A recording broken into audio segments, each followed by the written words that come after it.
السلام علیکم درنو لیدونکو نن د HTML دویم درس دی. په دې درس کې به زه تاسو ته HTML ډاکومنټ جوړول درښیم چې څنګه جوړیږي، په کوم ایکسټنشن سره سیف کیږي، ډاکومنټ سٹارټ ټیګز اینډ ټیګز څنګه اخلي، څنګه پکې ښودل کیږي، دا به درښیم. نو راځئ په درس پیل کوو. په لومړي سر کې HTML ډاکومنټ چې کله جوړوي HTML ډاکومنټ لکه څنګه چې مو فکر شوی یا ان شاء الله حتما به بلد وي، ورډ یا ایکسل ډاکومنټ چې سیووي نو ورډ ډاکومنټ ډاټ DOC ایکسټنشن سره یعنی ډاکومنټ ایکسټنشن سره سیویږي، همداسې XLS سره. همدارنګه HTML ډاکومنټس هم چې کله سیو کیږي نو هغه ډاټ HTML ایکسټنشن سره سیویږي. تاسو کتلی شئ دلته سټانډرډ فارمټ د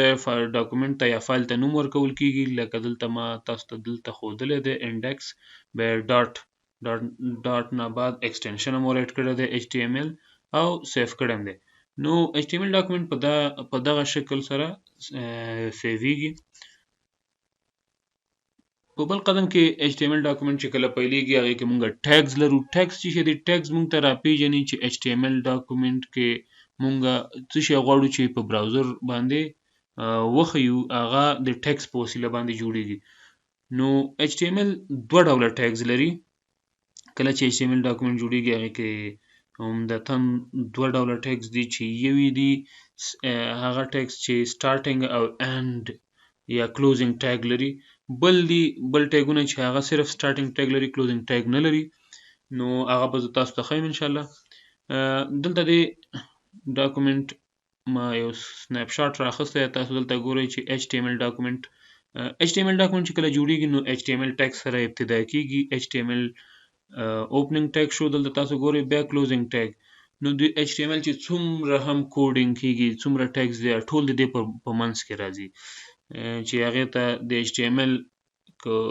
عمومي دا ډاکومنټ واخلو نو HTML عمومي ټیګ په منځ کې بیا سب ټیګز لرو. بیا HTML ټیګینګ یا ټیګونه په دوه برخو ویشل شوي دي عمدتاً، چې هغه هیډ ټیګز دي او باډي ټیګز دي. هیډ ټیګز کې د کوډینګ بعضې ټیګز د HTML راځي او په باډي ټیګ کې دننه بیا بعضې سب ټیګز راځي چې هغې باندې به راتلونکي درسونو کې غږیږو.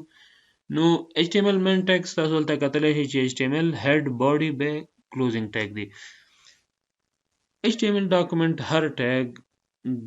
ایلیمنټس او اټریبیوټس هم لري. ایلیمنټس دغه تاسو دلته چې ګورئ دا ټایټل ټیګ مې راخستی دی، دا خپله دی، دا یو ایلیمنټ دی. د دې په منځ کې تاسو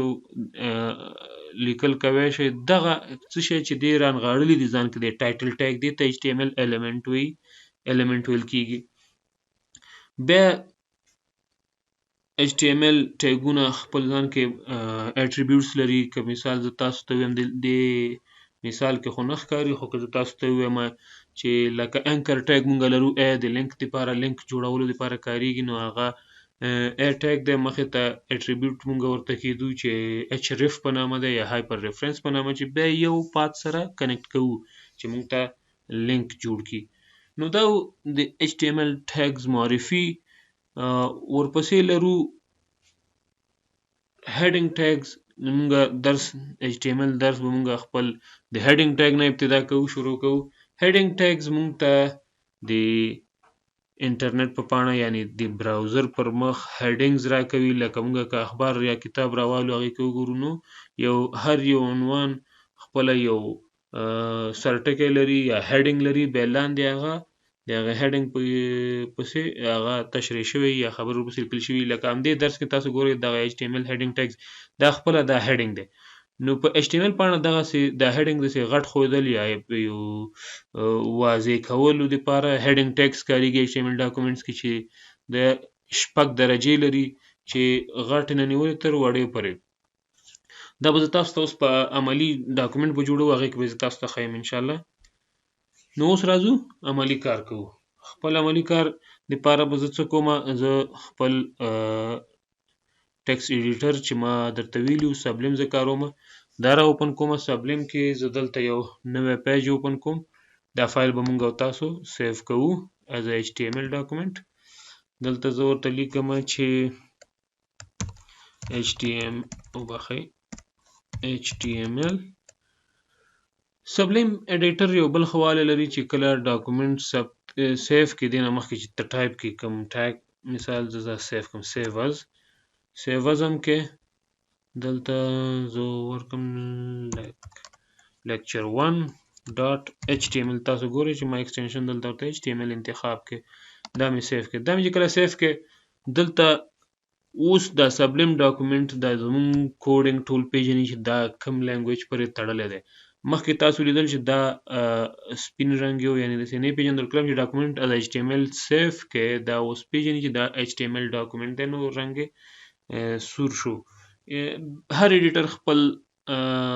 دغه لري کله چې کوډینګ پکې کیږي د هر ژبې هغې ته یو خاص رنګ ورکوي د په خاطر چې تفکیک وشي فرق وشي د کوډینګ ترمنځ نو دا HTML شو که زه دلته چېرته انټر ووایم نو دا خپله ځان پوره کوي یعنی خپل کلوزینګ ډیټ ټیګ وبخئ خپل کلوزینګ ټیګ هم ځان پسې اخلي ښه وبخئ که زه دا سر نه ټایپ کوم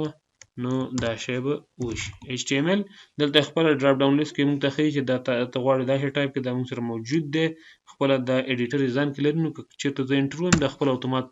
ماته تکمیلوي نو دا زموږ د HTML ډاکومنټ انیشل کوډینګ چې هر ډاکومنټ لپاره مهم دی په کار دی دې نه بغیر HTML ډاکومنټ ناتکمیله دی نو دا څو ټیګه ورته په کار دي چې HTML دی هیډ دی باډي ده دا ورته په کار دي دې کې بیا نور فردر کوډینګ کیږي زه دا ډاکومنټ هم سیف کې یو ځل بیا سیف وایم زه خپله لوکیشن ته ډاکومنټ هغې ځای نه را اوپن کوم تاسو ته یې رن کوم دا به اوس موږ ته بلینک ښیي چې یو پکې نه که زه دا اوپن کوم دا لیکچر 1 ما سیف کړی او براوزر پر مخې خلاص کوم ښه فایرفاکس سره اوکې تاسو ګورئ چې ډاکومنټ ما اوپن شو خو بلینک دی زه اوس دې کې غواړم هیډینګس پکې اډ کوم چې ما تاسو ته هیډینګ ټیګ در وپېژندلو نو هیډینګ ټیګ دپاره زه دلته ټایپ وم H1 نه سټارټ اخلو دلته لیکم چې مثال NisarTech که دا دلته زه اوس تاسو ته سیف کوم او صفحه ریفریش کړو تاسو به وګورئ چې دا اول هیډینګ دلته په سکرین راښکاره شو که په همدې ترتیب زه دا H2 ته واچم H2 یعنی دویم هیډینګ ته همدا NisarTech ولیکم تاسو دلته ګورئ چې دې کې به سایز کې به یو څه د هیډینګ سایز کې به یو څه فرق راغلی ریفریش مې کړي نو په دې ترتیب دا د هیډینګ ټیګونه دا به زه یو کاپي کوم چې د وخت ضایع کېدو نه ځان وساتو نو H3 هیډینګ H3 دلته دا سیوم همداسې پسې راخلو H او بخئ دا H4 نو دلته دا ټایپ وم همداسې پسې H5 همداسې پسې H6 نو تاسو د دې هیډینګونو سایز کې تاسو کتای شئ چې او دا بیا تاسو پورې تعلق لري چې دا هر هیډینګ تاسو په کوم ځای کې خپله پاڼه کې کاروئ ځکه تاسو باید چې کله یو پاڼه ډیزاین کوئ هغې ته باید ډېر منطقي لاجیکل فکر وکړئ ځکه هر شی خپل ځای لري هر ټیګ چې کوم ځای کې باید وکارول شي نو تاسو ګورئ دا موږ ته مختلف هیډینګونه یې راکړل شپږ اندازې H1 یې تر ټولو غټ دی H6 یې تر ټولو وړوکی هیډینګ دی که زه د همدغه NisarTech همداسې راولم بغیر د کوم ټیګ نه لاندې دلته ټایپ کوم تاسو به دې کې فرق وګورئ چې څه تفاوت لري ګورئ هغه هیډینګ کې کوم بولډنس یا سایز چې کوم هیډینګونو ته په کار و د 1 نه نیولې تر 6 پورې هغه دې کې نه لیدل کېږي دا بولډنس صرف نارمل ټیکسټ موږ ته ښیي نو